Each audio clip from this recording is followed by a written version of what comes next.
All right, Khan, Shalom, Shalom, Israel, Shalom to the Torah Shahs, Yasha Allah, giving the course, all honor, glory, and praise unto the Most High God, Yahweh, in the names only God, Sing Yahweh Shah. This is Brother Yasha Allah. His brother Sirach. Come on, brother, you want to?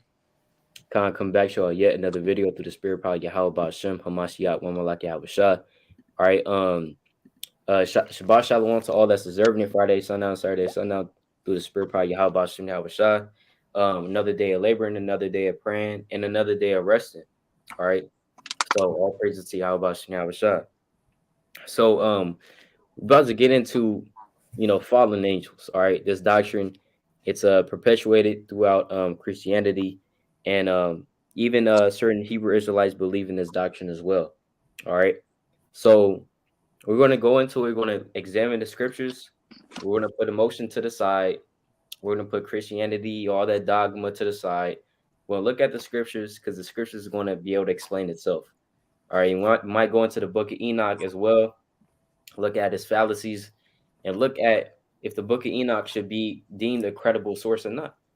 All right, because if there's so many contradictions that we can find in the book of Enoch, the reason why there's not in the canon and all this other stuff is, should we really be looking at the book of Enoch for our doctrine? Right, that's what you call textual criticism. All right, so we'll go into the scriptures first and foremost, right?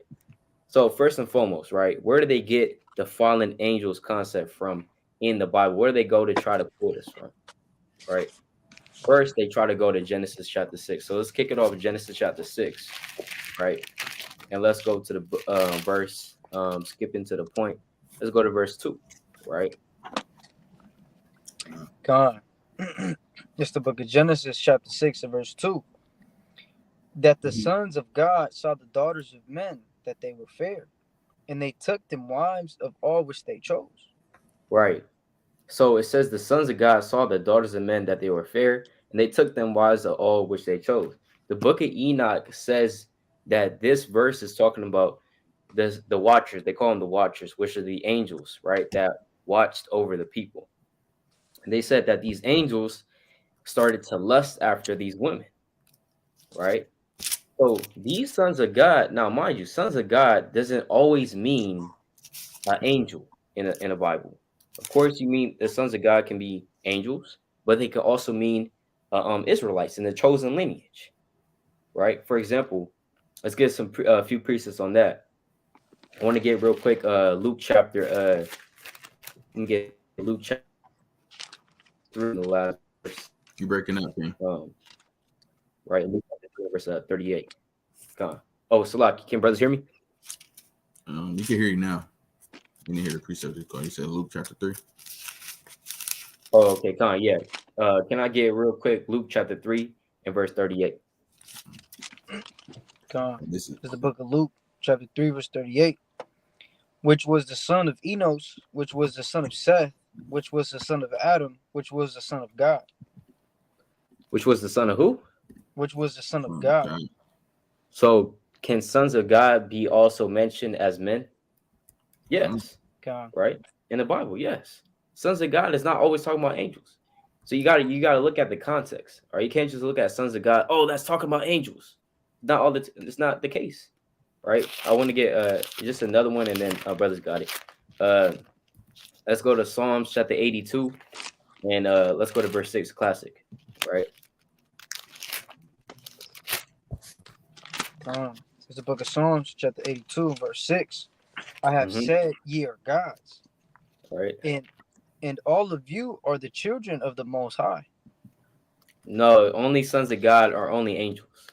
And all of you are the children of the Most High. All of you are children of the Most High. So there you have children of God. You have children of the Most High. Are these talking about? This is not talking about angels, right? These are talking about Israelites, right? Anybody will tell you that it's talking about Israelites.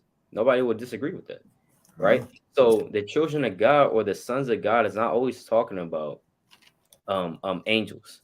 In Genesis 6 and 2, right, we know that the Most High had a chosen line. You didn't have Israelites in Genesis 6, of course, but you had that chosen lineage. You had who? Adam onto Seth, right? Seth onto his sons, right? Like Methuselah. You know what I'm saying? Methuselah, Enoch, the righteous Enoch. he was a son of God, right? Because he was part of that chosen lineage. Okay, so that's what that means when it talks about the sons of God took them daughters of men, meaning men of these daughters of these other nations that were outside of what the Most High would deem that chosen lineage. All right, come on, brothers, got it. I'm gonna go to Romans, chapter 9 and verse 8. It says, "That is, they which are the children of the flesh, these are not the children of God, but the children of the promise are counted for the seed." So, like the brother A just stated, there is flesh, meaning men, and there is a children of God, two different things. They're not the same through the spirit. There's they vary in the you can't put them in the same category. So there's children of the flesh, and then there's also a children of God. And we all know it's not everybody is a child of God. It says, "For this is the word of promise, at this time when I come, and Sarah shall have a son." And not only this, but when Rebekah also have conceived by one, even by our father Isaac. So we know, according to the lineage of Abraham, Isaac, and Jacob, going back, even from Adam, the chosen Adam, to Seth, to Methuselah, to Enoch, all the way down to Noah, all the way down to Abraham. It's a chosen lineage that the Most High always dealt with, and that's who the Most High is speaking about as being the child of God. So the child of flesh, like the brother said, is the other nations to the spirit. Kai, you got a king. I got actually one more precept. Let me get Galatians, chapter 3 and 26. It says, "For ye are all the children of God by faith in the Mashiach Yahushua." So we all are the children of God through the faith of who? Yahushua, his son. What kind you got a king? Con, all praises. You want to find you had a precept? I'm looking for this one I had, but you got it, King. Go ahead. Okay, con, for sure. I wanted to get this precept real quick. Exodus 4 and 22. It says, "And thou shalt say unto Pharaoh," right? It says, "Israel is my son, even my firstborn." Right? So come on, let's stop the madness, right? Every time in Genesis, we have to acknowledge in Genesis, or in the Bible, period, sons of God is not always talking about right? It's only in certain instances. All right. We have to acknowledge that, right? Because Israel is known as the son of the Lord. All right. Let's also get real quick 2nd Ezra chapter 5, real quick. The 2nd Ezra chapter 5. In the last verse. Oh, it's like 2nd Ezra chapter 6 in the last verse. The 2nd Ezra chapter 6 and verse you want to start 58? Oh, 58. Yeah, count the water. This is the 2nd Ezra chapter 6 verse 58. It says, by we thy people whom thou hast called thy firstborn, thy only begotten, and thy fervent lover are given into their hands. Right, you see that? It says thy firstborn and thy only begotten. So the Most High has sons, right? You're a son of God, right? How? Because the Most High deemed you and chose you to be his son, right? He ordained our people to be the sons of the Lord, right? The sons of the Most High. Is that literal? Right? It's more so as in terms of a relationship. Because the Most High, like for example, he's saying, look, we're a firstborn to the Lord, we're his fervent lover, right? His only begotten, his people. So we're all these things to the Lord. We're all these things to the Most High. He's like our shepherd and we're the sheep, right? These are just terms to describe our relationship with the Most High, all right? Also want to get this precept as well. Let's go to Isaiah. I gotta find this precept. Let's go to Isaiah chapter. Let me see. Wanted to get this precept. Oh yeah, come on. Isaiah 60. Hold on, let me see if this is what I wanted. Okay, Slakia. No, that's not what I wanted. Slakia. But on that, we can keep going on that if a brother didn't have a precept. I got a precept through the All Spirit. right, okay, Con. This is Romans chapter 8 and verse 14. It says, "For as many as are led by the Spirit of Yahweh, they are the sons of God." So we know, based on the precepts, you could go to plenty of precepts of men being led by the Spirit of God. You could go to let me get this precept. For example, as being led by the Spirit of God. Hey, Adam. Hey, I'm gonna get this in Jeremiah though. But that also goes into the aspect of the Most High always dealt with people putting spirits in people. You know, Con. this is Jeremiah chapter 1 and verse 5. It says, "Hey, before I formed thee in the belly, I knew thee, and before thou camest forth out of the womb, I sanctified thee, and I ordained thee a prophet unto the nations." So he literally ordained and put that spirit in Jeremiah that he's going to be a prophet to the nations. Also, let me get to Genesis with Adam, because he did the same thing with Adam as well. This is Genesis chapter 2, and let me get to the point.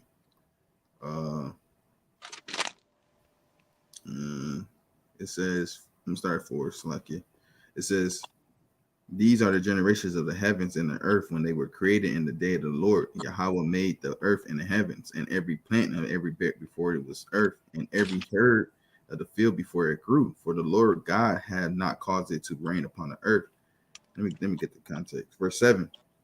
It says, "And the Lord Yahweh formed man out of the dust of the ground and breathed and breath into his nostrils the breath of life, and became a living soul." So he literally put that spirit on Adam, the chosen Adam, to what? To be a living soul.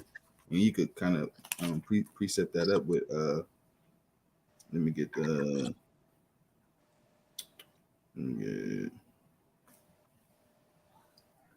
where is that? We're just looking for Wisdom of Solomon. Wisdom Solomon. No, I was gonna look for one in Second Ezra to the Spirit. Oh, 6.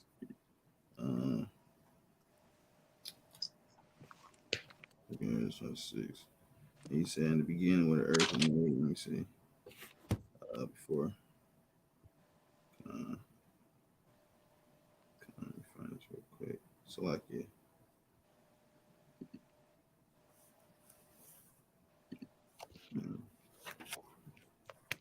Okay. You got it, King. I know it's a second. Con. You want to thought you had a precept? Okay. Nah, King, you got it, King. Okay, Con. I found the second Ezra chapter 3 and verse 5. He says, I'm sorry, 4. It says, "O Lord, who bearest rule, and thou spakest at the beginning, when thou didst plant the earth, and that myself alone, and commandest thy people, and gavest a body unto Adam without soul, which was the workmanship of thy hands, and didst breathe into him the breath of life, and he was made living before thee." And so, he was at a so-called a vessel with the Most High what breath life into him. And you could also equate that to who in Ezekiel as well. The valley of dry bones as well. So that all correlates to what? Putting that spirit on that person to what? Do the work of the Most High. So Khan, you got it, man. Con, all praises, Con. Hey, and that's clear. All right, that's clear. That should be clear. The sons of God is not talking about. And when we further go into this more depthly, in depthly, this is how we know it's not talking about angels. Because look, if these were angels, it says that look, they saw that daughters of men that they were fair, and they took them wives of all which they chose. Now here's the thing. Let's skip down to verse 4. Right, let's go to Genesis chapter 6 and verse 4. This is how we know it's not talking about angels.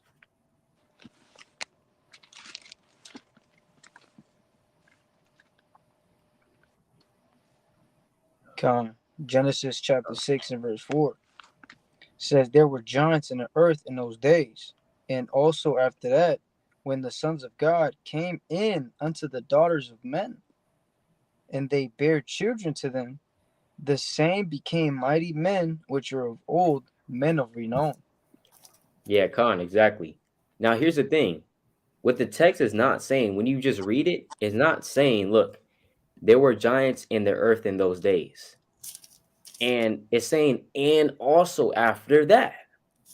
It's not saying that the sons of God coming into the daughters of men or it's like it, that the giants are bright byproducts of the sons of God coming into the daughters of men. That's not what it's saying.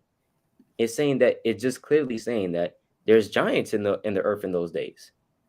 And also after that, which is excluding the fact that there was giants in the earth, when the sons of God came in unto the daughters of men, they bare children to them. The same became mighty men which are of old, men of renown.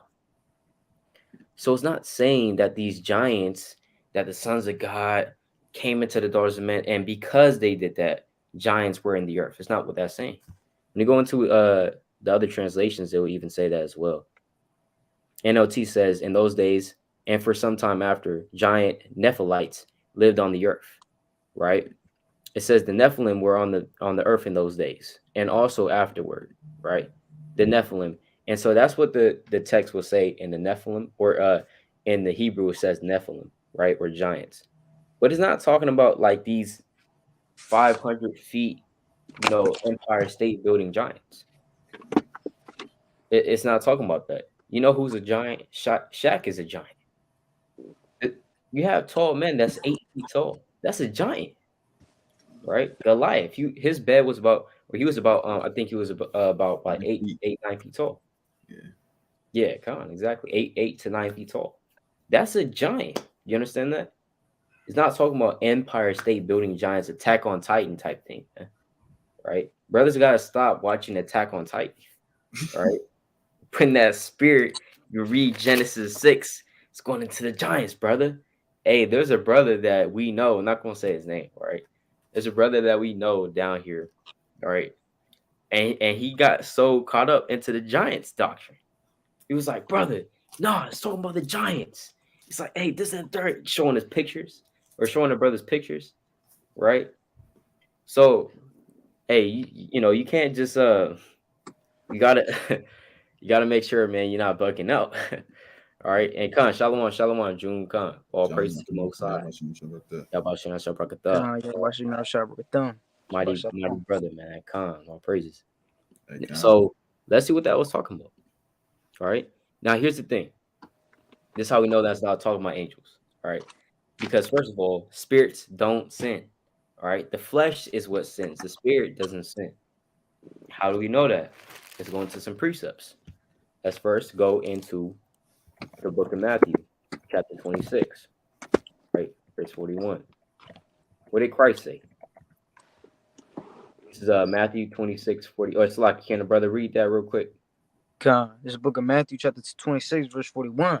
It says, watch and pray that ye enter not into temptation. The spirit indeed is willing, but the flesh is weak. Now the spirit is weak.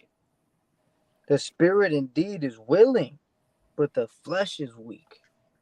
See that? The flesh is weak. The spirit inside you, being an Israelite in this truth, is willing to keep the commandments. But it's the flesh that keeps holding you down. Right? It's the flesh that keeps going off. The flesh says yes, the spirit is saying no. Right? When you're in that battle, you understand, between sin and life, between life and death. Guess what? Your spirit is telling you.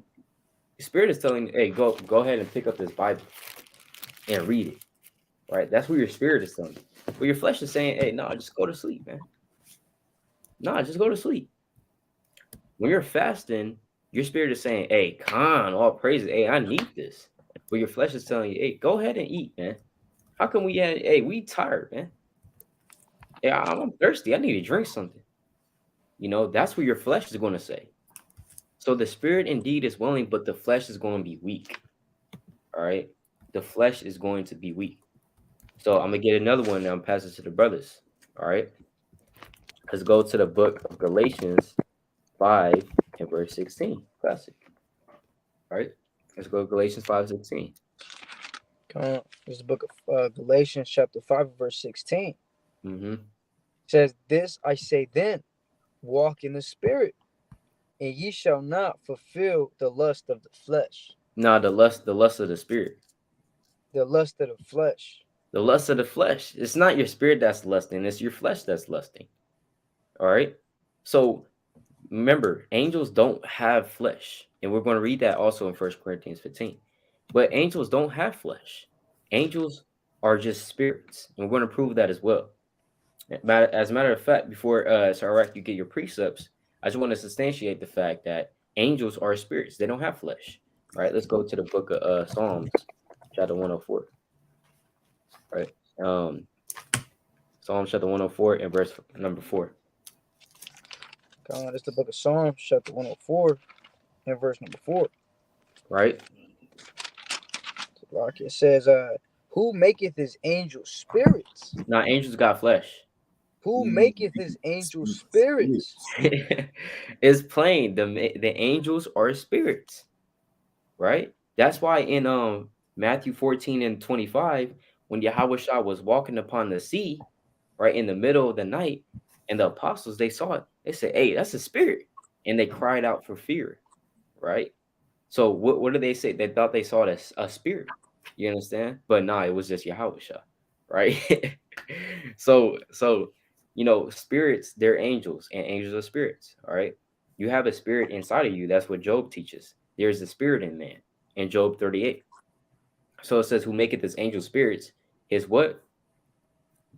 His ministers a flaming fire. They're a flaming fire. These angels are on fire 24/7. They don't have the flesh to weigh them down. Guess what? Your spirit could be on fire for like a day, maybe even a week. You could be on fire for a week, not going off. Hey, every temptation that came to you that week, you put it down, right? You was on fire. You read 10 chapters a day, right? You prayed 50 times a day. You fasted 4 times in that week. You was on fire. And the next week might come. You might be like, hey, you was on a 10. You might be on a 5. So, but guess what? These angels, they're always on fire, man. It's not a second they're not on fire. Why? Because they don't have the flesh to weigh them down, right? They don't go to sleep. They don't stop and take an hour to, oh man, I'm hungry as hell, man. I need to eat something. They don't eat, man. You think in the third heaven they have a toilet? They got toilets up there, and they got toilets, and they got baths. They got to take a shower. They got to take a shower. You know what I'm saying? Hey, they kind of clock in, clock out, right? And they got to watch my spirit. Like you said, what? Talking about, let me watch my spirit. Right. Come on, let me watch my spirit. So hey, the angels, they're not like that. They're like robots. All right. So but brothers got it, man. Brothers got the precepts. Brother quoted, but I had it holding. 1 Corinthians chapter 15 and verse 38. It says, "But Yahweh giveth it a body as it hath pleased him, and to every seed his own body." So everybody have his own body. Every spirit hosts a body, or the body hosts that spirit, right? 39 says, "All flesh is not the same flesh. So, but there is one kind of flesh of men, another flesh of beasts, and another fish, and another of fishes, and another of birds." So all know there's humans, there's animals, and they got even animals got different body archetypes, right? I should say. Verse 40 says, there are also celestial bodies and bodies terrestrial, but the glory of the celestial is one, and the glory of the terrestrial is another. So when you read in Genesis chapter 6, and they said these angels are literally having sex with these women, that's impossible. How a spirit is going to have sex with a mortal person when they not even compatible? One spirit they're different. There's two different entities in their own kind. A spirit can't do what a man do, and we can't do what a spirit do. That's plain. That's plain Jane.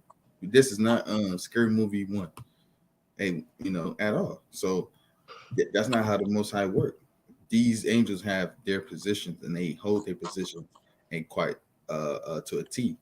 Let me get this other precept in same chapter, First Corinthians chapter 15 and 50, because we also know that these spirits, if you're in a heaven, in a third heaven, there's no way you are lusting, you ain't no way you are sinning. There is no way. That's not even happening. It says First Corinthians 15 and 50. It says, now this I say, brethren, that flesh and blood cannot inherit the kingdom of Yahweh. So flesh and blood can't inherit the kingdom of Yahweh. So there's no man up there that's saying, hey, I'm a man, I got skin, I got blood. Hey, it's entering up there. Neither do corruption inherit incorruption. So there's no incorruption up there. So sinning is equating to incorruption. And we know, let me get this piece of that.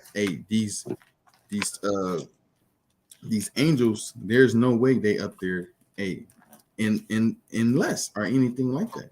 They are incorruptible. They have that incorruptible flesh. There's no such thing as going up for them. Let me get this Right. chapter 7 verse 7. It says, what shall we say then? Is the law sin? God forbid. Nay, I had not known sin but by the law. For I had not known lust, except the law had said, thou shalt not covet. Hey, so that's simple. So we know they're not up there sinning because they have the incorruptible body. They're not taking the impurities that we have on the world, like that the brother went into the precepts in Matthew. Hey, the spirit is willing, but the flesh is weak. That's right. So that's plain, and we know that these spirits do what the Most High say to a T. They don't go backwards or left or side to side. They literally do everything that's at the Lord. Let me get 2nd Ezra chapter 8 and verse 20. Read this. It says, O Lord, thou that dwellest in everlasting, which beholdest from above things in the heaven and the air. So he have everything in the heavens and in the air, right? Whose throne is inestimable, whose glory may not be comprehended, before whom the host of angels stand with trembling. So they standing with trembling. There's no way that they are doing anything outside of keeping the commandments, keeping what thus said the Lord. They do everything to a T. Literally, because Sirach chapter 39, if I'm not mistaken, 28, these spirits are created for what? For the Most High sake. Or these spirits are created for vengeance and multiple other things. So the Most High created these angels for a purpose, and they do thus said the Lord. Let me go one precept, King. This is 2nd Ezra chapter 9 and verse 18.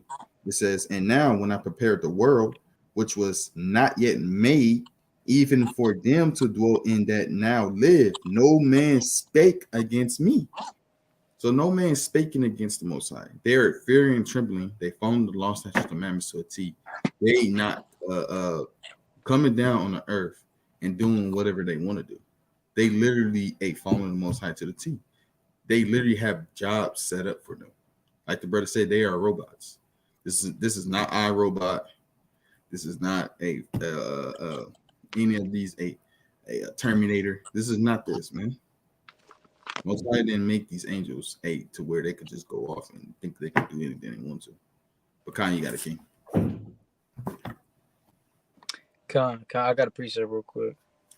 That's right. Like the brother Sirach was going into, man, and Yasharala was going into, we are different, man. We are different than very different than the angels, because like Yasharala brought out in Psalms 104:4, the angels are always on fire. They don't gotta digest their food, they don't gotta drink water, they're always constantly on fire. Because our Heavenly Father is always on fire, right? I want to get this in the book of Hebrews, chapter 13, and Salakia, chapter 12 and verse 29. It says, for our God is a consuming fire. So just like our God is a consuming fire, Yahweh, he's a consuming fire, all of his angels are going to be consuming fire, right? always on fire. Never, they don't got that flesh to lamb to hold them down. They're not out here committing sin, committing iniquity. You know, and they're for sure not, you know, over here laying down with women. Uh-uh. Because they can't please the flesh, because they live in the spirit. You know, and I want to get this in the book of Psalms, chapter 109, and verse number 24. It says, my knees are weak through fasting. So hey, this is the kind of thing we gotta go through, man. Hey, my knees are weak through fasting. Hey, obviously we live in the flesh. We live in this corruptible body. You know, uh, we're not. We don't live after the flesh, but we live in the flesh. So these are the kind of things that we got to go through with our knees having to be weak when we fast. We're hungry. We accidentally cut ourselves. We start bleeding. If you don't heal it, and you could die. Angels don't got to go through these kind of things. So that is a big difference right there. And then we finish it off. It says, "And my flesh faileth of fatness." So I know the angels are not over here like, looking in the mirror like, "Damn, I gotta gain some weight. I gotta put some meat on my bones, man." Or I gotta hop on this treadmill. Hey, that's not. Brothers and sisters gotta understand that there's a big difference on that. But you got it, King. I got one more precept, King. Come on. This is Matthew chapter 22 in verse, I'm gonna just get to the point, 30. It says, for in the resurrection they neither marry. I'm gonna start at 29. It says, Yahushua answered and said unto them, ye err, you. Slacky. Hey, we gonna hold that precept. We gonna hold that precept. Okay.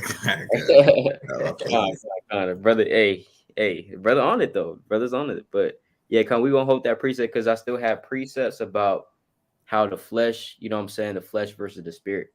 I just wanted to cover that first, and then we can go into angels obeying or angels always obeying the Most High, and they never really having that. But okay, Slacky, right? But yeah, we're gonna hold that one.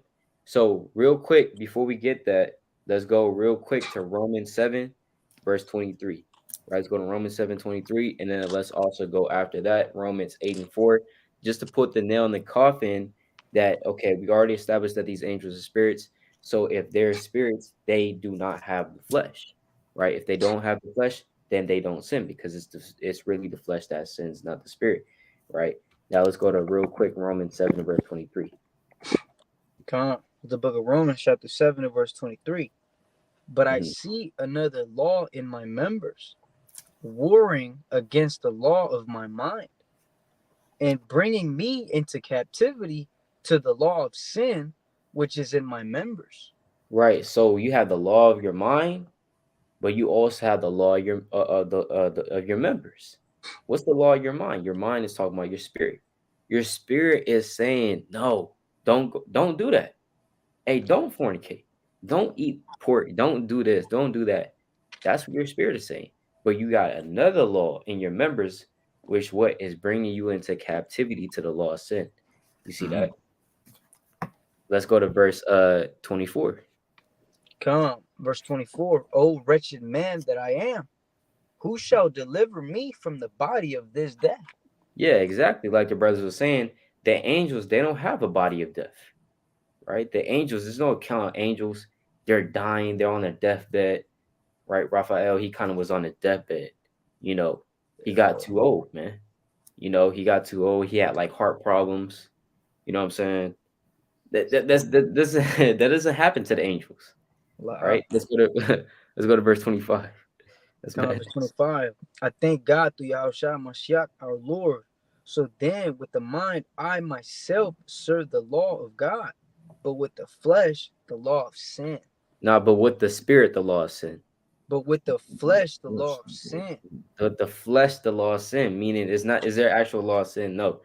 Paul is just metaphorically, spiritually talking about how his flesh keeps going off, right? But in his spirit, he's serving the Most High, but his flesh is weak, So that's what that's talking about. Now let's go to Romans chapter 8, verse 4, just to nail it in the coffin. Romans chapter 8 and verse number 4. That the righteousness of the law might be fulfilled in us, who walk not after the flesh, but after the Spirit. Right? Let's go to verse 5. For they that are after the flesh do mind the things of the flesh, but they that are after the Spirit, the things of the Spirit.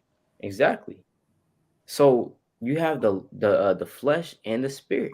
You see that?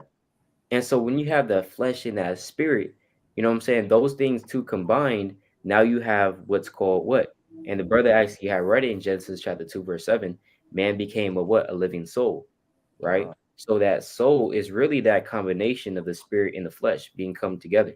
Because where that war goes on is in your mind. Your mind is contemplating, right? Your spirit or your soul is really contemplating whether you're conscious, right? It's really contemplating whether or not you should lay with that woman, even though that would be committing adultery, or whether or not you should eat that, but it does have pork, whether you should do this and the third, but that will really be breaking the Sabbath. That's where that war goes on. It goes on in your mind all the time, in your conscious, right? So we see here that if you have flesh, you're going to be, and you have that spirit, you have the spirit and the flesh, you're going to be going through that battle, that constant battle. Second Ezra 7:57 talks about that. All these scriptures talk about that. That's literally the biggest war. But again, these angels, they don't have that problem, right? Or they don't have to experience that, don't have to go through that, having the flesh. All right. So I just wanted to nail that in the coffin, and then we can get into Matthew 22 as well. Right. I know the brother pulled it, and we're going to go there as well. And then we're going to go to other precepts after that. Right. So Slaki, you got it. Con. Go back to it. Slaki. Matthew 24.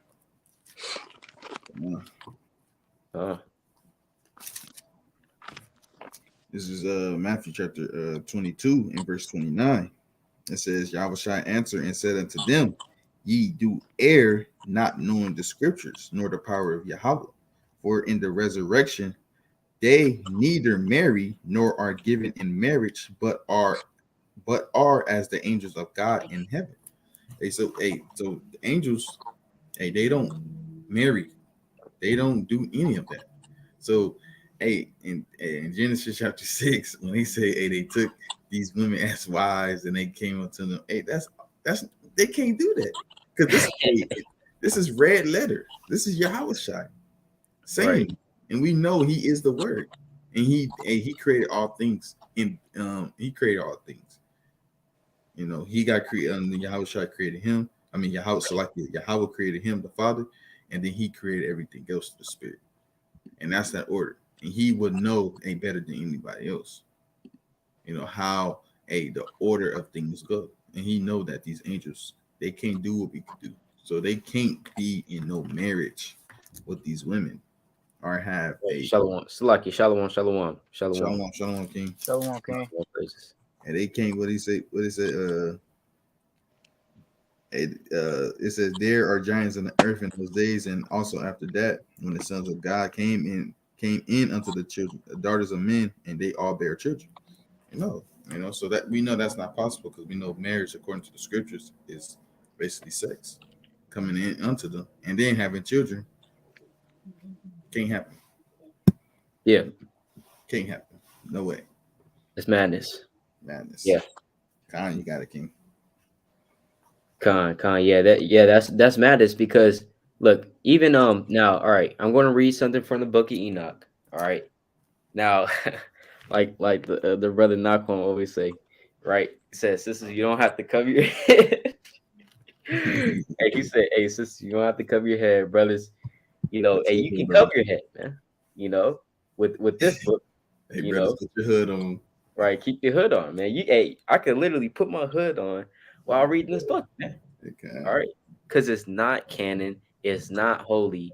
All right, please do not read the book of Enoch, man. Look, if you want to read it, go right ahead. If you want to read it to see how trash it is, go right ahead, man. Because really, page after page, chapter after chapter, it just clearly contradicts the Bible. All right, if you want to kind of like have a little laughing session, you want to read some folly and some madness. I don't even know why you want to do that, but go ahead and read the book of Enoch. That's a perfect candidate. Perfect book. Like it's kind of like Harry Potter, kind of. You know what I'm saying? So let's go real quick. Literally, get on, man. Right. The book of Enoch. All right, chapter 18. Oh yeah, no, this is about the stars. I want to get chapter 19. Right. It says, then Uriel said, here the angels who habited with women. What does that word mean? It means live together and have a sexual relationship without being married. Now we know that sex is marriage according to the Bible. So that definition doesn't make sense, right? But we know what they mean. If you're in a sexual relationship with somebody, you're technically married to that person, all right? By most sides definition. So they were, laying down with these women, appointed their leaders, right? And being numerous in appearance made men profane and caused them to err. So you have these angels causing men to err by what? Teaching basically their pernicious ways, so that they sacrifice to devils as to gods. For in the great day there shall be a judgment with which they shall be judged until they are consumed, and their wives also shall be judged, who led astray the angels of heaven, that they might salute them. Right. Anyways, I think there's a little bit more in chapter 20 as well. Oh yeah, it names the angels that did that, right? And then in chapter 21, it talks about them being in like hellfire, right? The angels being in hellfire. So I mean, there was more too. I wanted to get something else. I just got to find it on my phone. But we see here that according to the book of Enoch, there's angels that lay down with women. Again, that in the Bible? Man, that's not in the Bible, bro. It's completely madness, and we're showing that in the precepts. The angels, they don't sin. They don't go up. They don't marry, right? They're not sitting up there lusting. You know what I'm saying? After anybody, right? Now let's go. It's like you said, what, King? Now, so like it, because I think it, I want to say, Enoch chapter 3, I think it say they be less than 2 in it. In Enoch chapter 3, if I'm not mistaken. All right, come on, let's look at that real quick. Oh no, probably two. So like 2. All right, I know it's one of these disgusting chapters. Yeah. Behold, he comes with thousands of saints to execute, reprove all carnal. I don't know. So with the book of Enoch is really confusing because there's like so many type of book of Enochs, I think. So I'm not sure. It could have been that. I had something on my phone that I was reading, and it showed about like them lusting, but I just gotta find it. I think it's right here. This is saying hold on. So like first Enoch, right?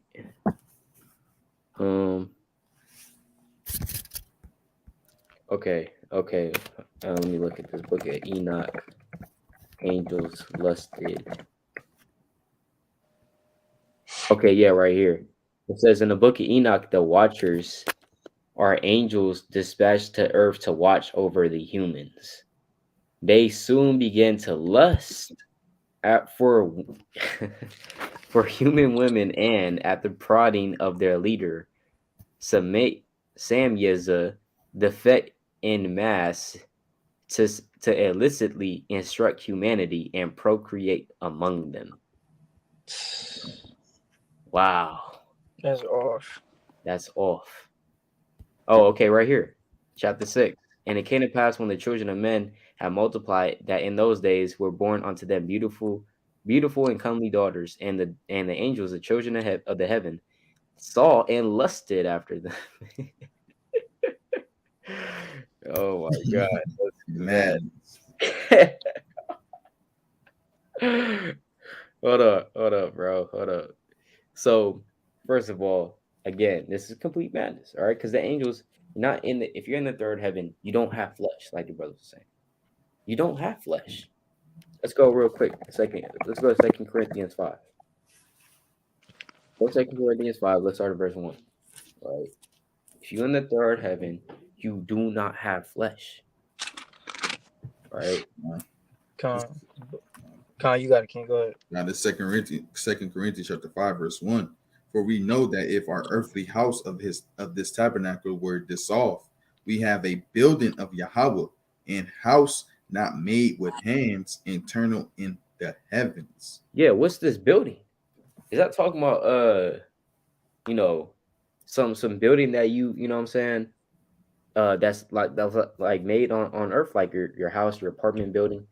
That's talking about your spiritual house, your spiritual body. Because this earthly house, right, is going to dissolve. It's going to pass away. You know, I could work out, I could eat good, this and the third. It's not going to bring me salvation. You know, hey, this flesh is still going to perish. I'm not going to bring this flesh to the kingdom. You know, I'm a inherit most I willing. Most I willing these brothers as well. We're going to inherit our spiritual bodies because we in the spiritual realm we have our spiritual body. You know, and let's go to verse 2. Verse 2, it says, For in this we groan, earnestly desiring to be clothed upon with our house, which is from heaven. If Right. so, be that being clothed, which we shall not be found naked.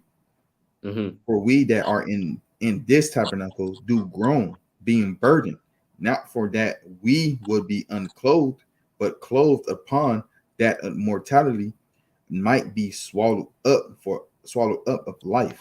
You see that? And why are we mortal? Why are the angels immortal and why are we mortal? Because through what? Through sin came death, right? Through sin came death. And how do you sin? You sin because of the flesh, right? That's how you sin because you're not keeping the commandments. So through sin came death. That's why we die. Because of our forefathers, namely Adam, through him came sin, and through him came death into the world. Yeah, I was Right? get that this was kind of Okay, Con. Yeah, we can get that after. And so that's why, right? That's that difference between the flesh and the spirit. Because when you inherit that spiritual body, you don't die. You're immortal, right? So that's what the angels have in the third heaven. They have that immortal body. They got that spiritual body, all right? So they're not looking to procreate nothing, right? They're not looking. All they do is just serve the Most High continually. And I know the brothers want to get a precept. I just want to prove real quick. Let's go to Psalm chapter 103 that these angels they keep the Most High's commandments, not meaning that they keep the Sabbath day. You know what I'm saying? They growing their beard out, and it's like, ah, man, it's getting itchy, kind of scratching it, it's getting itchy, man. They're not putting oil on their beard and stuff like that. They're not getting ready for Passover, and they got to get their spirit ready. When it said, so let's read it real quick, and then we're going to exegete it. Let's go to Psalms 103 and 20. Come on, it's the book of Psalms, chapter 103, verse 20. Bless the Lord, ye his angels that excel in strength, that do his commandments. No, they're lusting, knock. That do his commandments. Nah, they kind of getting unto the distracted by full. these daughters of men. That do his commandments. Hearkening unto the voice of his word. Exactly, man. So these angels, they excel in strength, right? They do his commandments and they hearken unto his word. That's what these angels do, right? Even in verse 21, it says that they do his pleasure, right? His hosts, his ministers of his, which is talking about, on a physical level, Israel, but at the same time, these angels, they do his pleasure. They hearken unto the voice of his word, So they're not getting distracted right? While they're doing their job, they kind of look at, hey man, look at her, man. Oh man, ah, hey, what if oh man, no, we can't do that. Hey, who said we can't do that? Hey, who is the Most High? And they start saying, they start rebelling against the Most High. Say, who is the Most High? Hey, we're not even getting paid enough anyway, man. How much you getting paid? Oh man, a penny a day, man. That's not enough, bro. It's not enough, you know. And why don't we just go ahead and work for Lucifer, you know, bro? This is what is this? Some Harry Potter stuff?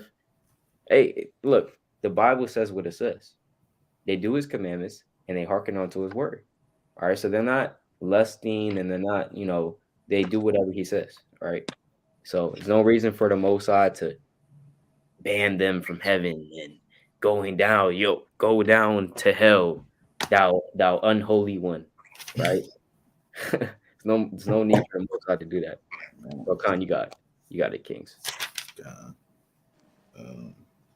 I was gonna bring that precept about Adam, Khan. Just leaning back on what the brother said about Adam through the Spirit. It says, this is Second Ezra chapter 4 and verse 30. It says, for the grain of evil seed have been sown in the heart of Adam from the beginning, and how much ungodliness hath it brought up unto this time, and how much shall it yet bring forth until the time of threshing to come. Hey, so like the brother was saying, hey, through Adam, hey, all this came. It passed through him. I could keep reading. It says, ponder now by thyself how great fruit of wickedness grain of evil seed have brought forth. And when the ears shall be cut down, which are without number, how great a floor shall they fill. So because of Adam came, I mean, since that wicked seed was always planted in Adam. And once that happened, boom, all that came from the beginning. That's why sin was in the world. Ultimately, because the Most High put it in Adam from the beginning. Adam didn't just wake up one day like, hey, let me just be evil. Let me be wicked. No, it was already sown into him from the beginning. Con, I got another precept leaning back on that. This is Second Ezra chapter 7 in verse 10. It says, and I said, it is so, Lord. Then said he unto me, even so also is Israel's portion, because for their sakes I made the world. And when Adam transgressed my statutes, then was decreed that now is done. So since Adam transgressed the Most High statutes, and that also shows that there were things that Adam was following in that time. The law's always been here from the beginning, according to the Most High, according to the Bible, and according to the scriptures. And also, even the angels got commandments.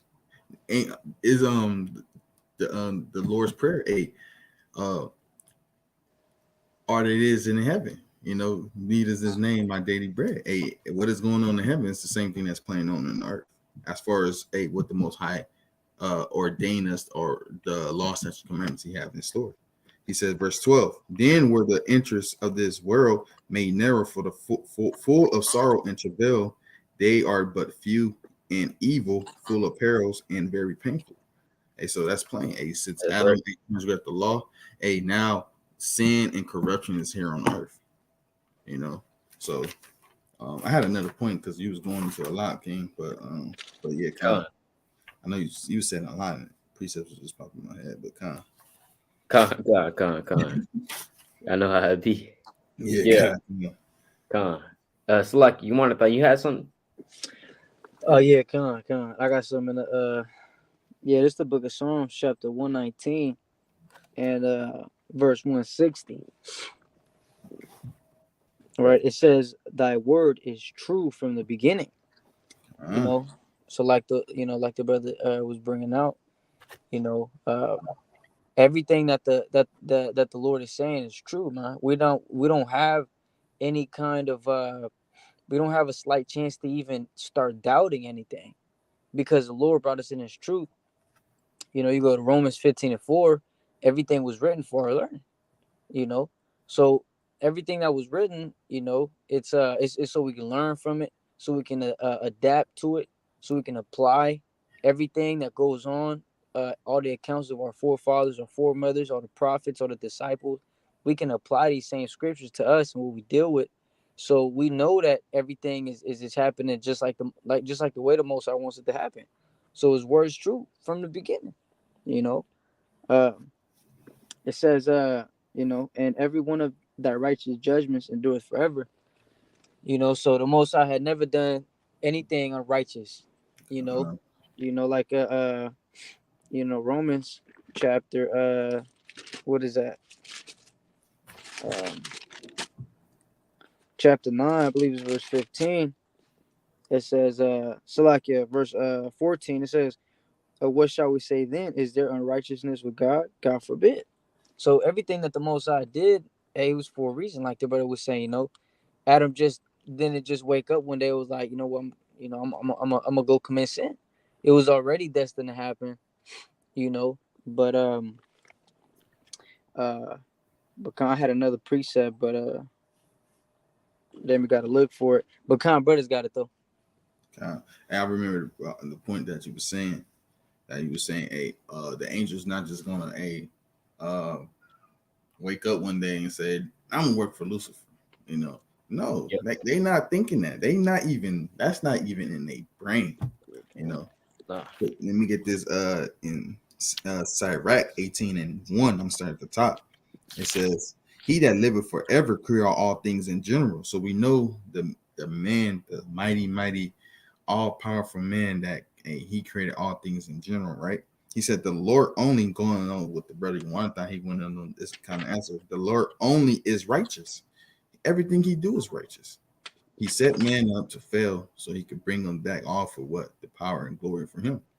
He's only righteous, and there is none other but he. So that cuts there's nobody, there's Yahweh, and then on the side of him is Zeus. On the side of him is Buddha. On the side of him is that. No. And then it's Caesar Borgias on the left hand side. No, they not all up there. It's only he up there. And that also cuts the Trinity too. It's only the Most High. The Most High is at the top, man. It says, verse 3, who governeth the world with the palm of his hand, and all things obey his will. So everything obey his will.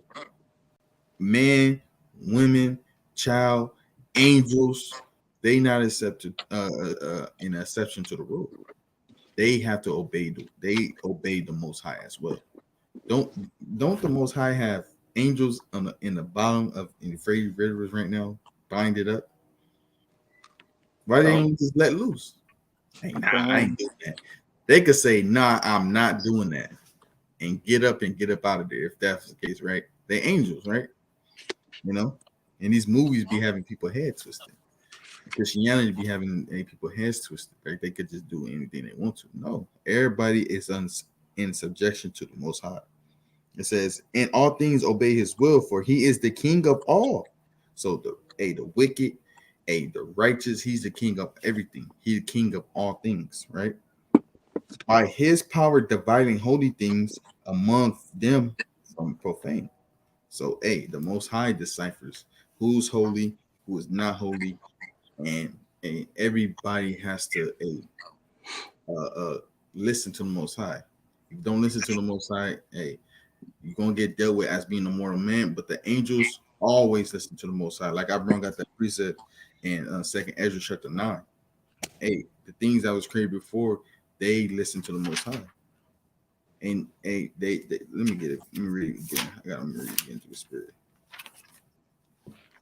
9 and 18. It says, "And now when I prepared the world which was not yet made," so we know the angels was here before the Most High made the world, even for them to dwell in that now live, no man spake against me.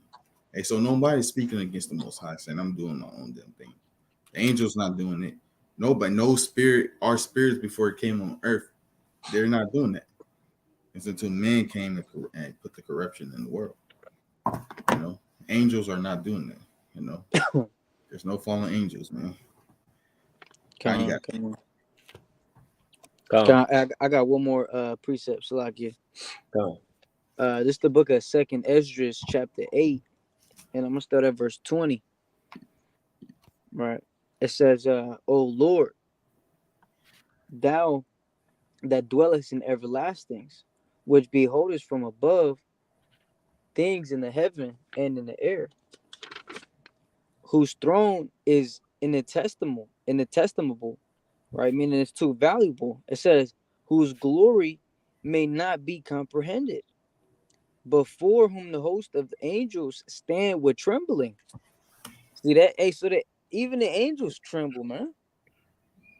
Hey, that's the whole thing as far as order goes. You know, uh, First Corinthians chapter 11 and verse 3.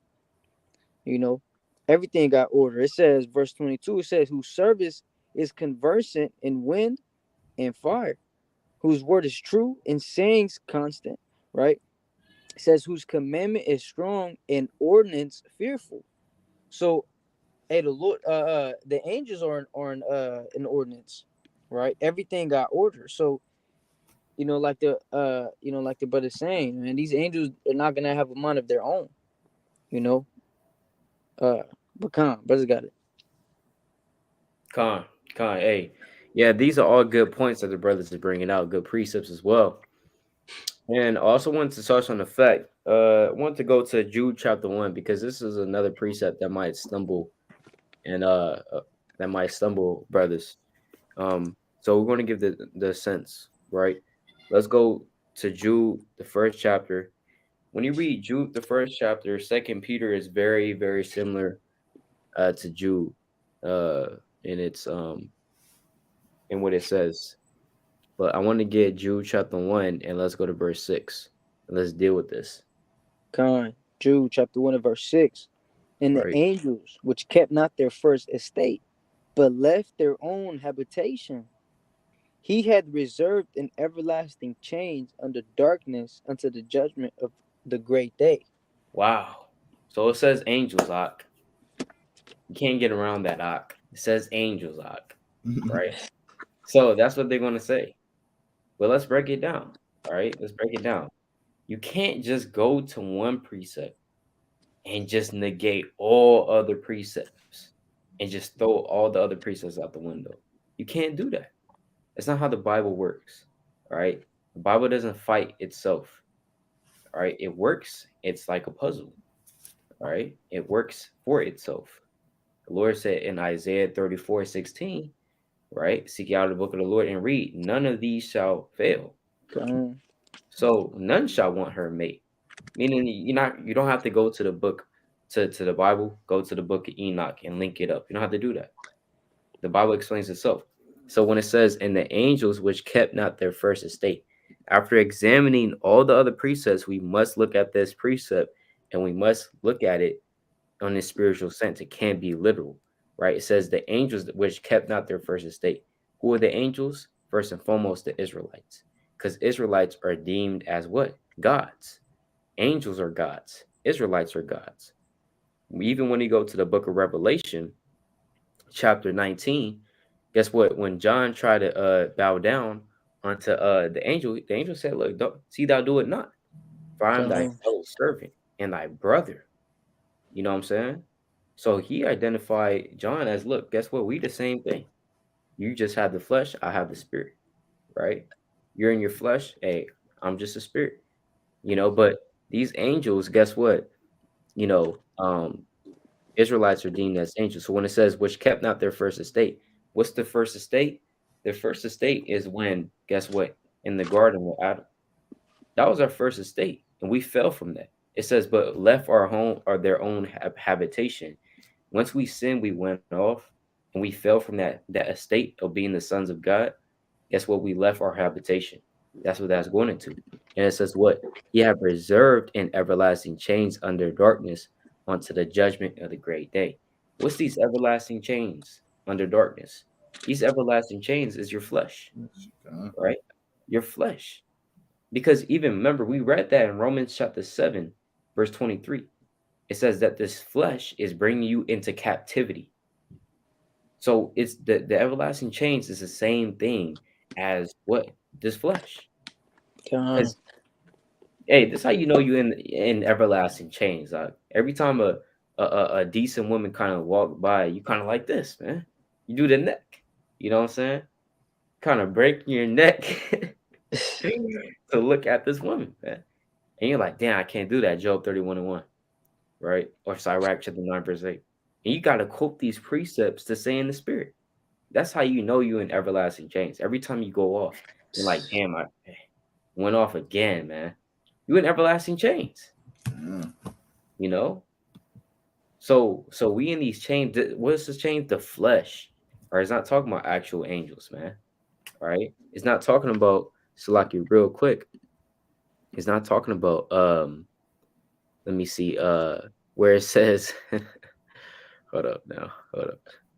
It's gonna get a little funny. All right. It's gonna get a little funny. This is Enoch 21. And let me see. It says 3. There too I beheld 7 stars of heaven bound in it together, like great mountains, and like a blazing fire. I exclaimed, for what species of crime have they been bound? And why have they been removed to this place? So he saw angels in like this hellish type state. Then Uriel, one of the holy angels who was with me and who conducted me, answered, Enoch, wherefore dost thou ask? Hold up. Wait. Why is it saying wherefore dost thou ask? Like this is King's English, but anything else is not in a King's English, right? For what species of crime have they been bound? I don't know, man. It just doesn't read like King's English. It says, wherefore dost thou ask? Wherefore reason with thyself and anxiously inquire? These are those of the stars which have transgressed the commandment, which have transgressed the commandment of the Most High God, and are here bound unto the infinite number of the days of their crimes be completed.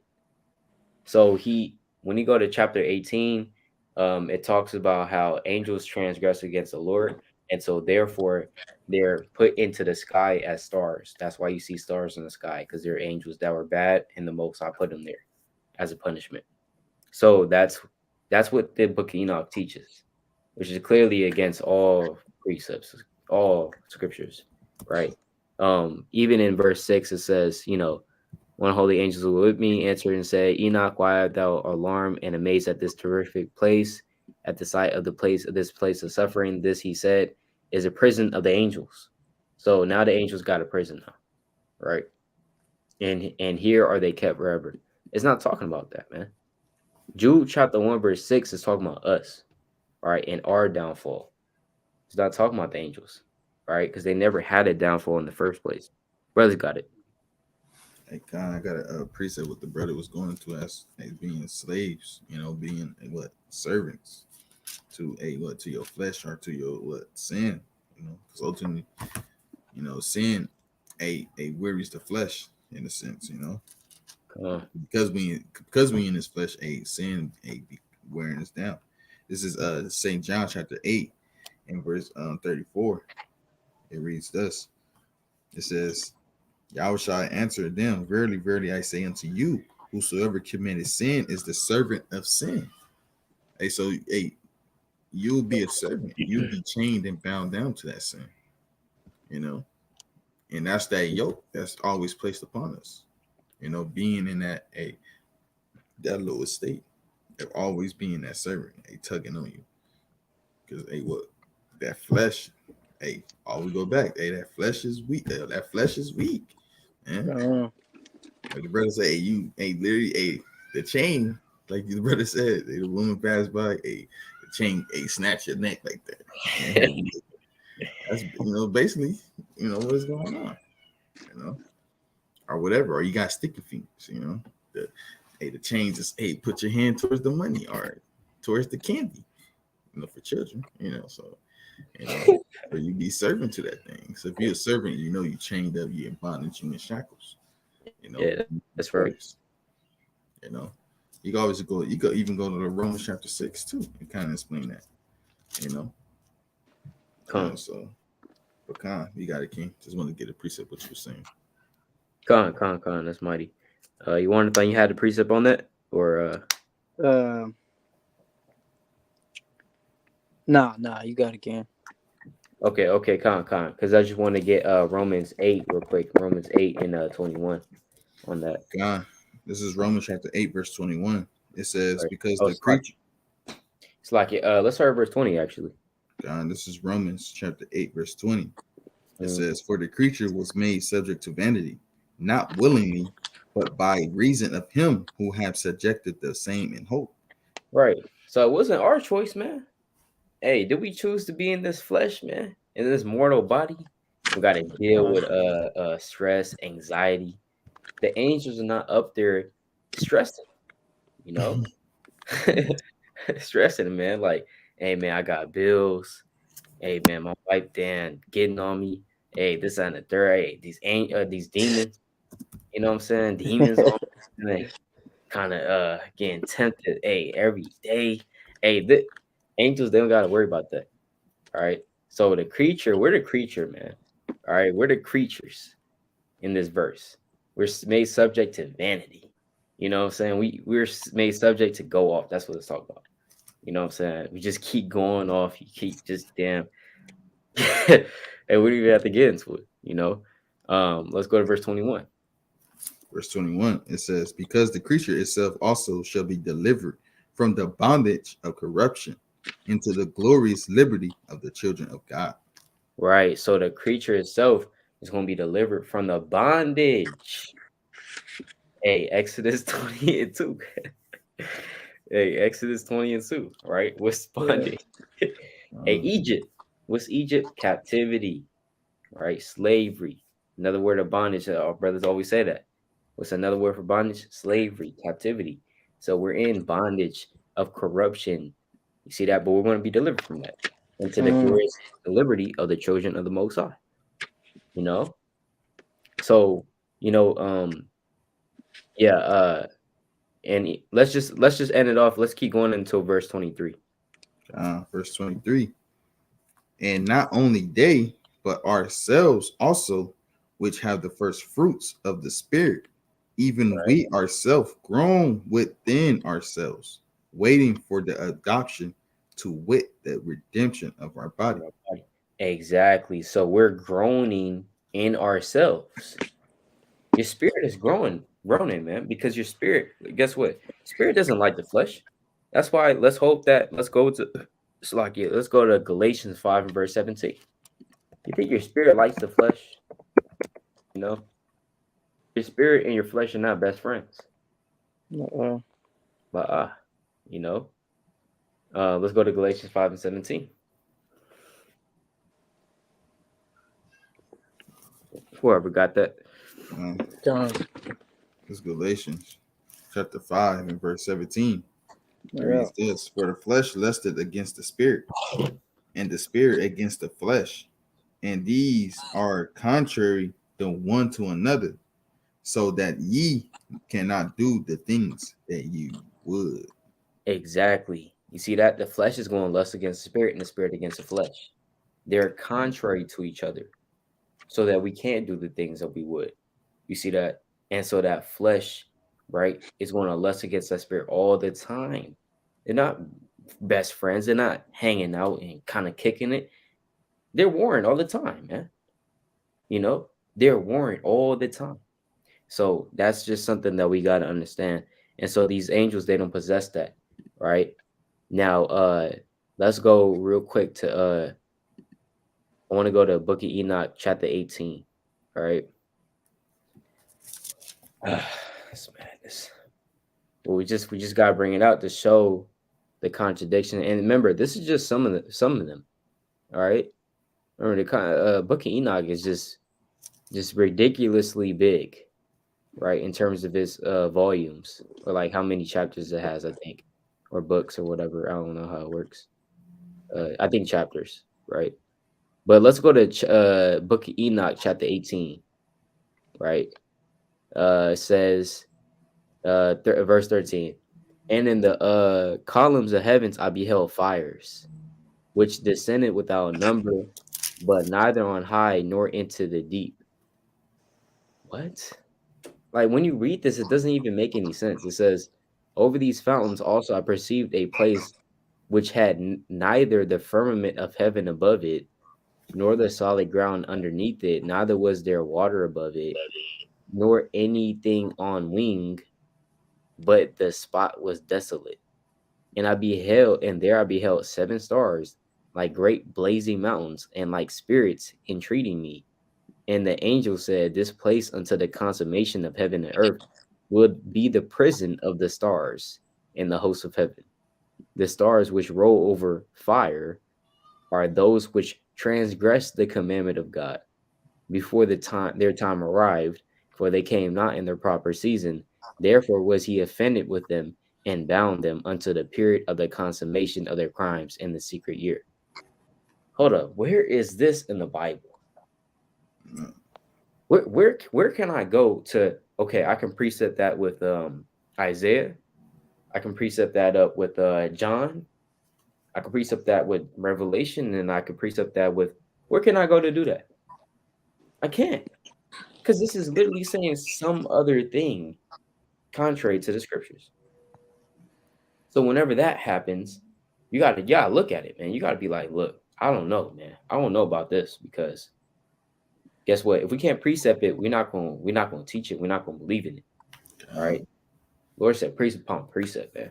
All right. And there's no precept we can go to in this Bible to prove that. All right. Remember, the stars, according to the Lord, are just lights in a firmament that He created in Genesis 1. He's not talking about angels that transgress against the Most High. That's ridiculous. Like brother had a point of precept. Okay, Con, Con. Oh, okay. con. Just like what the brother was saying, he brought out he quoted Exodus 22. You know how we we are in bondage here. And we understand. Obviously, at the end of the day, it's the Most High that's doing everything because He's behind the scenes. He the one that making the movie. I want to get this in the book of Judith, chapter 5, verse 11. It says, "Therefore the king of Egypt rose up against them," and we know that the king of Egypt right now is who? The so-called the Edomites. What's his name? Then Joe Biden, right? The puppet. And even at the end of the day, that could be Satan, because he would be the king of this world right now. He would be the king of Egypt. It says, and dealt subtly with them, right? And when you go to the meaning of that word subtlety, right? It means like a trick, right? So they literally try and trick us with having us see all manner of folly everywhere we go. Hey, everywhere I go, man, all I see is sin, right? You turn on a TV, you might have a commercial. Hey, it's number folly. Hey, nowadays, all of these different movies, these kid shows, is number folly, right? So that's how they dealing with us, hella tricky. It says, and brought them low with laboring and brick and made them slaves. Hey, now because the fact that they got us watching these different movies or the shows or you just even out and about. Hey man, they literally making us slave to the sin because we live in the flesh. And what do they promote here in this world? Hey, to live after the flesh, right? That's right. And then I got one more precept in the book of Galatians chapter 5 and verse 25. It says, if we live in the spirit, it says, if we live in the spirit, let us also walk in the spirit. So that's how we got to maintain, just kind of obviously we know at the end of the day, a little willing, we enduring to the end. That way we could get the crown of life and enter into the gates. Um, you know, but we definitely just got to walk in the spirit. But Con brothers got it. And I got a precept going off with the brother.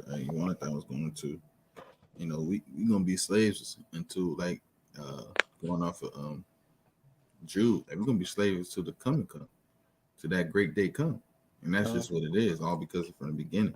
This is Sirach chapter 40 verse 1. It says, "Great travail is created for every man, and a heavy yoke is upon the sons of Adam." So it's a heavy yoke upon the sons of Adam. and we all create and we come from Adam. And we got that heavy yoke on us and bondage. It says from the day that they go out of the mother's womb to the day that they return to the mother of all things, which is the earth. So hey, we know, hey, we're gonna have that heavy yoke until what the most high comes back. So y'all shy, crack open that sky and do what he gotta do. Have that heavy yoke is laid upon us, Con. Hey, Con. Hey, no, that's right though. That's right. Um, also, I wanted to real quick touch on, okay, because look, maybe your auntie, grandma, grandpa, hey, uncle, right? Or the pork chop pastor at your Baptist church, man. They might know a little precepts, man. They might know a little something, man. You know what I'm saying? And Yeah. hey, they've been in the church for 40 years. They got to know something. You Hey, know what I'm John saying? 3:16. John 3:16. Philippians 4:13, man. Yeah. John 3:16. Galatians 3. Galatians 3. Galatians 2. I do not frustrate the grace. Right. Kind of got to say it like that. The grace. You know, right? That's how you got to say it. So let's go to real quick Revelation 12, because I know that certain Christians might go here to say, look, you have fallen angels. Now let's go to Revelation 12 and 7. Right, this is where they go. Now remember, it's really a Catholic doctrine, right? But nevertheless, we're going to read it. It's Revelations 12 and 7. It says, and there was a war in heaven. Michael and his angels fought against the dragon, and the dragon fought and his angels. Mm-hmm. And he prevailed not, neither was there place found any more in heaven. And the great dragon was cast out, that old serpent, called the devil and Satan, which deceived the whole world. He was cast out into the earth, and his angels were cast out with him. Right. So take this verse completely out of context. In the context, is talking about the war in heaven is not talking about a war in the third heavens. Okay. We already established that the angels, they don't disobey the Most High. So it wouldn't make sense for Michael to be fighting against Satan. All right. So that's number one. And we're going to show that too. Now, real quick, let's go to Job chapter 1 to substantiate the fact that let's see if Satan is fighting against the Lord. Actually, I wanted Job 2. I like the count in Job chapter 2. This is Job chapter 2 and verse 1. It Come. says, and again, there was a day when the sons of Yahweh came to present themselves before the Lord, and Satan came also among them to present himself before the Lord. Wait, why is Satan here? I thought they're in the war. I thought Satan, you know what I'm saying? The Lord kind of cast Satan down. Go down, thou unclean spirit. Right? You want to rebel against me? Hey, I thought you was cool with me, bro. That's how the Lord is talking. You think that's what the Lord is saying? I thought you was cool with me, bro. And Satan's like, nah, man. Hey, and he kind of throwing the middle finger. Nah, man. Hey, we L over here, man. Throwing up the L. He's throwing up the L, right? For Lucifer. First of all, does it say Lucifer? No, it says Satan. So by people superimposing the fact that, Satan and Lucifer must be the same thing. No, it doesn't say Lucifer. Lucifer only appears one time in the Bible, Isaiah 14. You can't just go to Isaiah 14. That's talking about Satan. It doesn't say Satan. It says Lucifer, right? Anyways, but let's go to verse 2. So Satan is here, right, amongst the Lord and the sons of God. This context, yes, talking about the angels. Let's go to verse 2. Verse 2. And the Lord said unto Satan, from whence comest thou? And Satan answered the Lord and said, from going to and fro in the earth, and from walking up and down in it. Yeah, come on. You see that? Satan, the Lord's like, look, hey, from whence cometh thou? Satan. Satan's like, look, just doing what I do, man, going to and fro in the earth, from walking up and down in it. You know, that's his job. So again, and when you read the account of Job, remember the Lord gives Satan or Job into the hands of Satan. So Satan takes away his livelihood in terms of his cattle, his servants, his wealth, his wife, his children. Satan takes all these things away from Job, but the Lord said, "Save his life. Don't kill him." Right? And did Satan kill him? No, Satan didn't kill him. So Satan, he works for the Most High, and that's really another topic. I didn't want to really go into that into this video because it would be too long. But Satan, yes, does work for the Most High, all right? Because remember, he is also an angel as well. We have to understand that everything obeys his will, like how the brother had brought out in Sirach 18. All things obey his will, right? So just another precept to prove that real quick. Let's go to 1 Kings 22 and 19. Right. It's First Kings chapter 22 and verse 19, and it reads thus. And he said, "Hear therefore the word of the Lord. I saw the Lord sitting on his throne, and all the hosts of heaven standing by him on his right hand and on his left. And the Lord said, Who shall persuade Ahab that he may go up and fall from Ramoth Gilead? And one said on this manner, and another said on that manner. And Yeah, there, so Salaki King. You had the Lord sitting on his throne. You had angels on his left hand and on his right. Who's the angels on his left? The demons. The And demons. on his right, Khan. On his right will be Yahweh Shai and the righteous angels. So that's how the Lord works. He has both on his hand. It's not like the Lord only got holy angels up there and then down, deep down in the abyss, in the earth somewhere, right? Bro, people are so funny, bro. They That's talk about, fire. hey, they're mining and then like it gets hotter. Like you're mining down there, it gets hotter. I thought it's in a different spiritual realm. So how would it get hotter? Like it's not on this field, right? We're not in the dimension where hell is, right? So if you went down to the earth, if it got hotter, that doesn't mean that there's hell. Because what people think that hell is like a different dimension somewhere, like the third heaven is. It just doesn't make any sense. So there's no place of hell somewhere. The angels, the bad angels, that's where the bad angels are. No, the Lord has the evil angels and the righteous angels in the third heaven where he's at, because he controls everything. All right.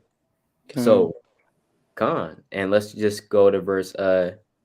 Just just read 21. up until verse 23. You said chapter 23. No, just keep reading and we will stop at verse 23. This is Go. 21. And there came forth a spirit and stood before the Lord and said, I will persuade him. And the Lord said unto him, Wherewith? And he said, I will go forth and I will be a lying spirit in the mouth of all his prophets. And he said, Thou shalt persuade him and prevail also. Go forth and do so. No, don't do it. Go forth and, and do and do so. so. I cast thee out, Satan. Go Go forth and do forth and so. do so. And he said, go forth and do so. Hey, this spirit is saying literally, I'm gonna put a lying spirit on all his prophets. Uh-huh. And the Lord said, what did the Lord do? He said, Satan, why you here? Get out of here, Satan. Right? Didn't I cast you out already? Right? What you doing up here, man? Get back down there. Kind of press Aren't the we button. aren't we Right? beefing? Right? Aren't we beefing? You know what I'm saying? Why you on my block? Why you on my block? Right, why you on my block? You know? Hey, what you trying to do, man? Right? You know? Look, man, like that's not what's going on. All right. The Lord, he's not beefing, all right, with Satan. You understand? Because ultimately Satan works for the Lord. That's Right. And right. Satan is not beefing with the Most High either. So the Lord said, go forth and do so. Do it. You will prevail also. Right? This is what happens on a day-to-day basis. What should I do? As I consider my servant Yawanathan, has thou considered my servant Sirach, right? Has thou considered my servant so and so? right? That he is upright, that he serves me and fears me. And Satan will be like, look, man, look, I don't know, because look, if I do X, Y, and Z to him, he's gonna fold. And the Lord's like, okay, okay, well, look, I'm gonna let you do that. Go forth and do so, right? Tempt him, right? Take away his money. Do whatever, so and so. You know what I'm saying? Go forth and do so, right? And so Satan will do it. And he's not gonna go above or even below what the Lord had him to do. He's gonna do exactly what the Lord said, right? And so like one more precept I can select, right? Let me read Oh, you verse got it. You 22. got it. Come. It says, verse 23. Now therefore, behold, the Lord hath put a lying spirit in the mouth of these thy prophets, and the Lord has spoken evil concerning thee. No, Satan did that. The Lord has speaking evil concerning me. Lord have put a I lying put a spirit. lying spirit. So yeah, we gotta understand that, man. And what's crazy is when you go to Second Chronicles, or what's the Second Chronicles?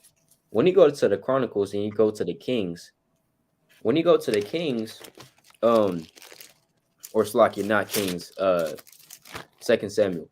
When you go to Second Samuel, it says that the Lord provoked David to move Israel or to number Israel. But when you go to Chronicles, it says that Satan provoked him to number Israel. So which one is it? It's really both, right? Because Satan did it on a physical level, but ultimately the Lord, we know he does all things. I mean, that Satan works for the Lord. So it's like, let's say, somebody a mafia boss kind of put out a hit on somebody. You know what I'm saying? He kind of put out a hit for somebody, and obviously he's not the physical person that killed the other dude that he put a hit on, but the hitman did that. He physically, pulled up to the spot at the dude's spot at 3 a.m. He was in his bed in his drawers somewhere, kind of, climbed up the house through the window, shot him in the head, man. Right? And these kind of things actually happen.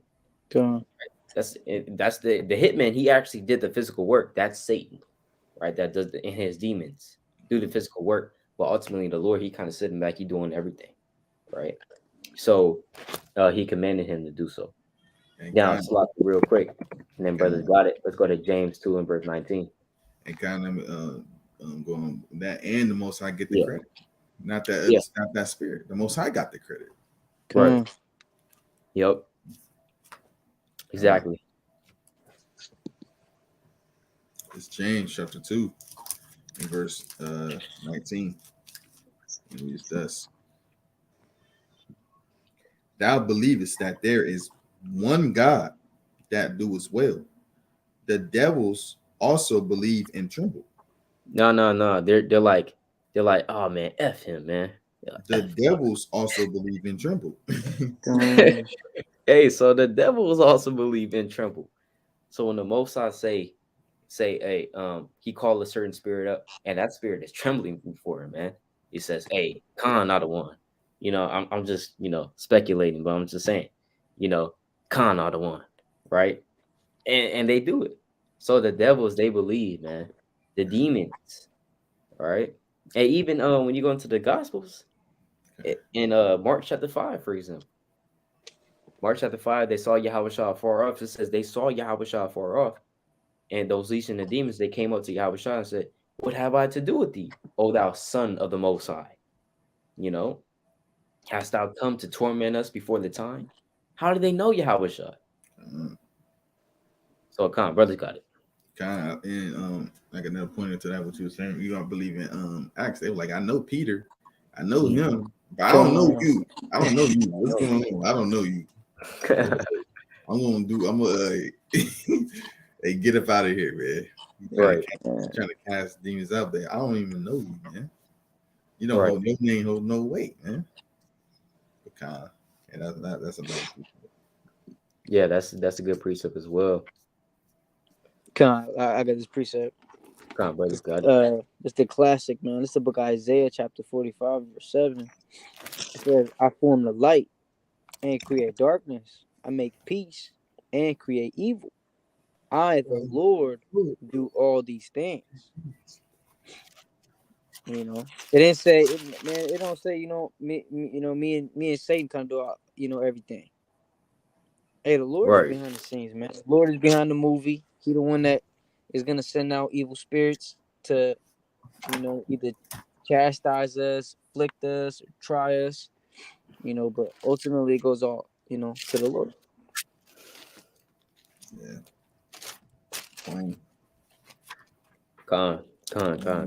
Hey, that's right. I want to also get on that how these demons they know you. Um, they know you. They know Yahweh Shai. All right. Why? Because guess what? They're also in the third heaven. Before you came down on this realm in this earth, you was in the third heaven.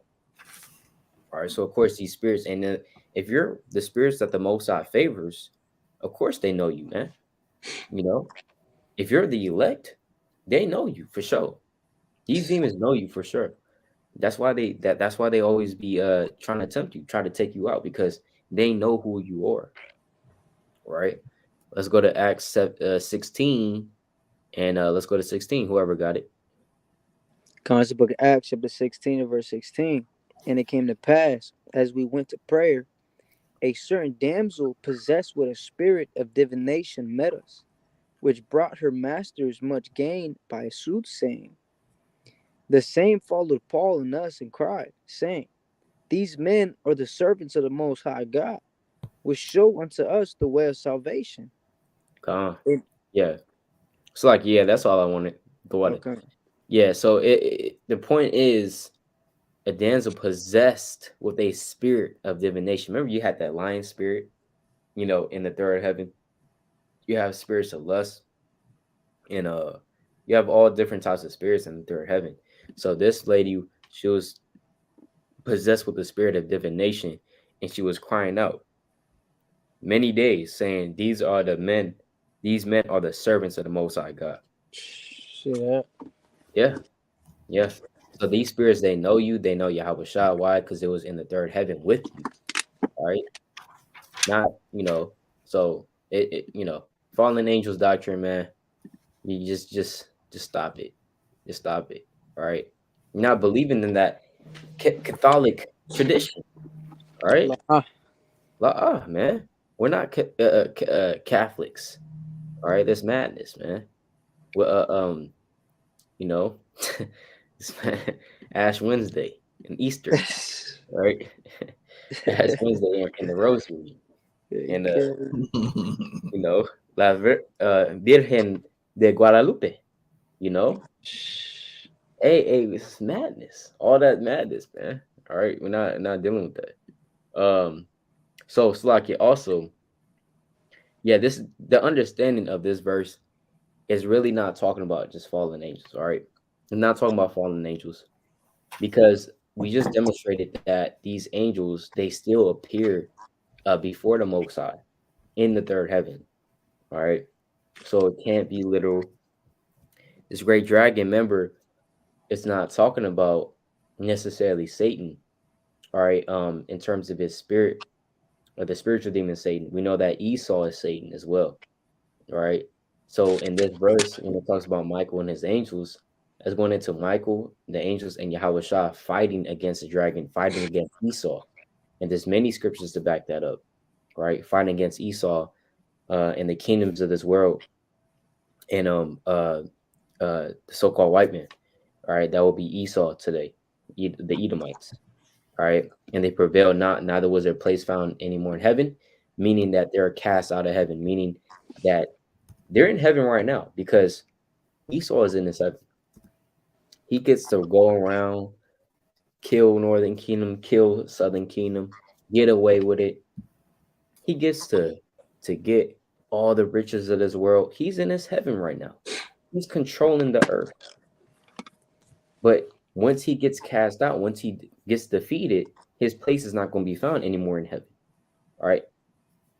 And that great dragon was cast out, that old serpent. It's talking about Esau, right? Because that's lucky. Who deceived the whole world? Who literally put this image up, all right, and deceived the whole world thinking this? Wherever this man goes, his doctrine also goes as well. His doctrine follows. All right. God loves everybody. Trinity, Virgin Mary, right? Don't have to keep the law. All that, wherever this damn false image goes, that's where his doctrine comes. Or that's where his doctrine goes as well. His doctrine follows.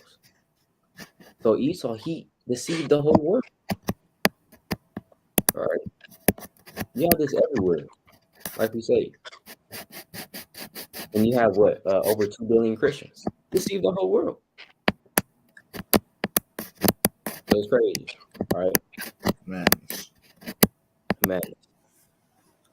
you can Oh, even like kind of link that up with Shalom, King. Isaiah About to look at Isaiah that. 14. You know, trying to play like he God in a sense, you know, deceiving the whole world. Yeah, exactly. Isaiah 14. Yep. Like, Gone.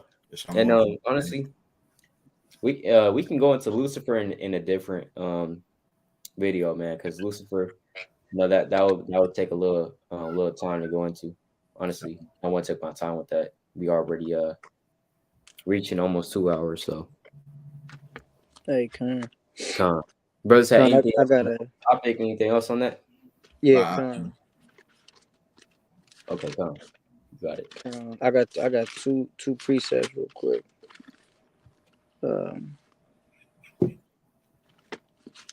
Con, this is the book of Titus, chapter 1, and this is the book of Titus, chapter 1, and verse 13. It says, "This witness is true, wherefore rebuke them sharply, that they may be sound in the faith." So like this video goes, chopping down that doctrine of the fallen angels, you know, uh, for whoever did believe in the fallen angels or whatever the case may be, we have to rebuke all of them sharply so they can be sound in faith, right? It says, not giving heed to Jewish fables and commandments of men that turn from the truth. So obviously the Jewish fables would be the fallen angels, anything that they take from the holy scriptures and turn it into, some faith. And that would be a Jewish fable. And didn't the Lord say, if you add a take, paraphrasing, hey man, it's gonna be judgment, man. You know. And then that's I got this precept in the book of Revelation. Let me get this real quick.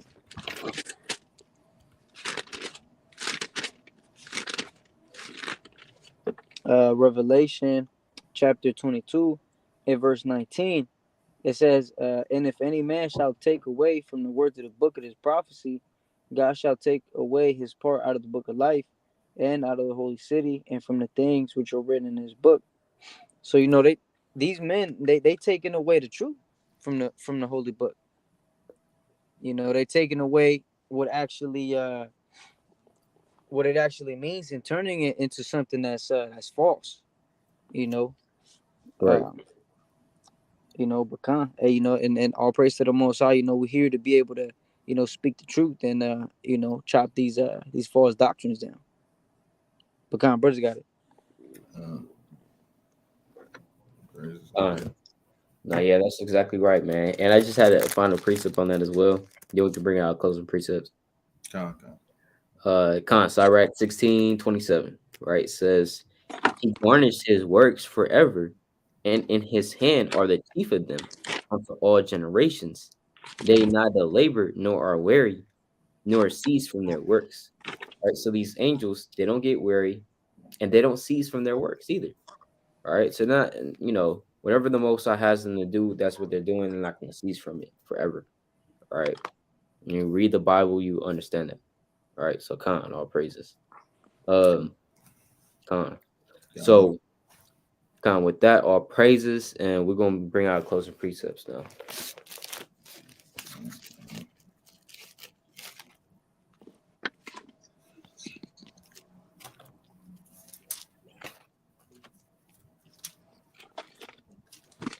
Red's got theirs first. Con, this is the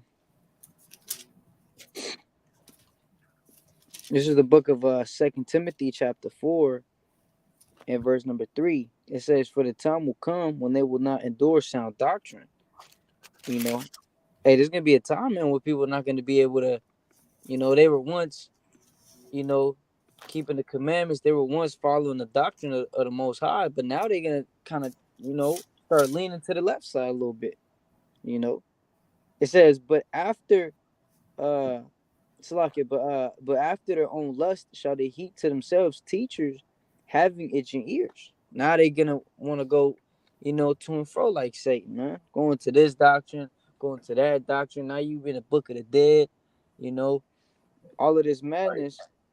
It says, verse 4, it says, "And they shall turn away their ears from the truth."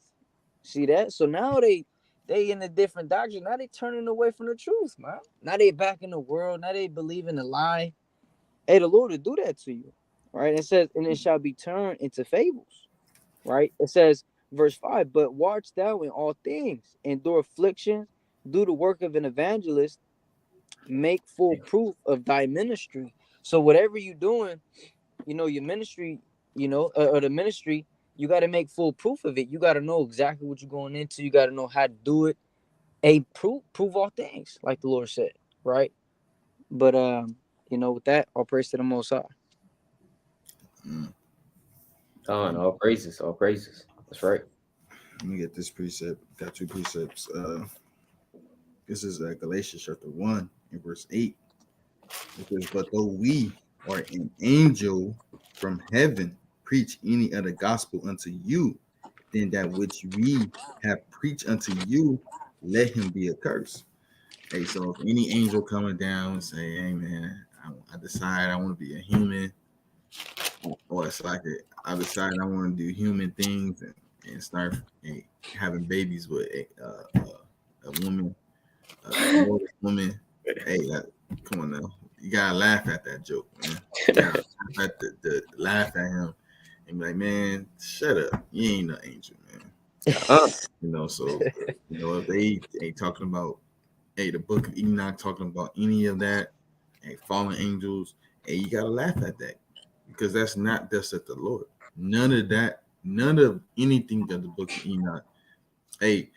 So like I would say this, like it's a lot of sprinkled of truth with lies in it. They like to mix truth with lies, and they make their own concoction, and it's like they want people to drink that thing, So, but you gotta be beware and be forbearable and see these things, so that we could understand what's true and what's not true. Okay. So this is 1 Timothy chapter 4 and verse 1. It says, "Now the Spirit speaketh expressly that in the latter times," so we in the latter days, right? "Some shall depart from the faith," like the brother Jonathan was going to. Some people going to depart from the faith. They going to believe the book of Enoch before the Gospels. They going to believe the book of Enoch before Genesis and Exodus and continue on. When you read it and you kind of proceed it and you understand and you dissect it, you go precept upon precept, it's not true. We was kind of talking about it before we got on how we had the book of Enoch, and the Enoch lived thousands of years before the flood, and we used to do oral tradition, oral pass it down in a sense. So, it would be credible that Moses would probably read the book of Enoch, but we know Moses didn't write it. Because we know he wrote the first 5 books. To have that understanding of Enoch, he would have more understanding, as well. So, departing from the faith, giving heed to seducing spirits and doctrines of devils. Everything that they speak in the script, I ain't gonna say, see, he's flashing me. Speaking, talking about scriptures. Speaking in the Enoch, it's off. Nothing coincides with the scripture say. It says speaking lies, so that's all they were speaking. Speaking lies and hypocrisy, having their conscience seared with a high iron. So we gotta be a very particular what you read and indulge in. If you're a teacher, I could understand you going into it to dissect it and to cut it down. That's the only reason why you should be up in there. But if you don't have, if you're not a grounded in your faith and grounded in your doctrine, which you know, don't go in there. Don't try to fall into I want to know it all, because you will give it up to a lot of wisdom, a lot of they say much learning don't profit you or nothing. Well, they say ever reading, so you can read all day long and it's not going to profit you nothing. It's going to lead you to your damnation. But you got a king. Gone. Hey, all praises, man. All praises. And I got these precepts as well. Let's go to the book of Isaiah 34:16. I know I quoted it. I'm going to read it. Seek ye out of the book of the Lord and read. It says the book of the Lord, man. Not the Al-Quran or the Sahih al-Bukhari, right? Hadith, the Talmud, right? Or the Tafsir, right? Hey, not the book of Enoch, book of Jasher, Jubilee, book of Adam and Eve. Not all, none of that. The Lord said the book of the Lord, right? And the brother says Enoch even found it. Yeah, Enoch is found in the scriptures, in Genesis 5, right? Let's read about you have a righteous Enoch and you have a wicked Enoch, right? Enoch, one of the sons of Canaan or the Cain, Slakia, and another Enoch, which is one of the lineage of stuff, right? You read about that in Genesis. And also Jude quotes Enoch prophesying.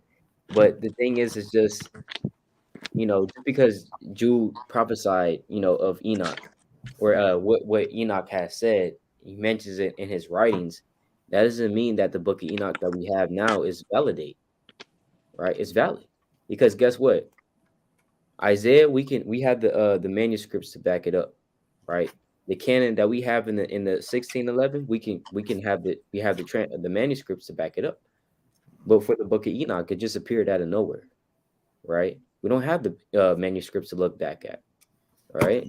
So that's why we don't look at that either, all right? Come on, Salakia. Come on. I just wanted to add one thing.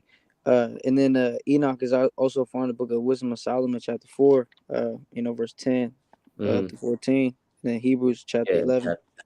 Yep, Hebrews 11, exactly. Yep. It's a lucky king, and even on the book of Enoch, it's known to be a pseudo, pseudo book. Yep.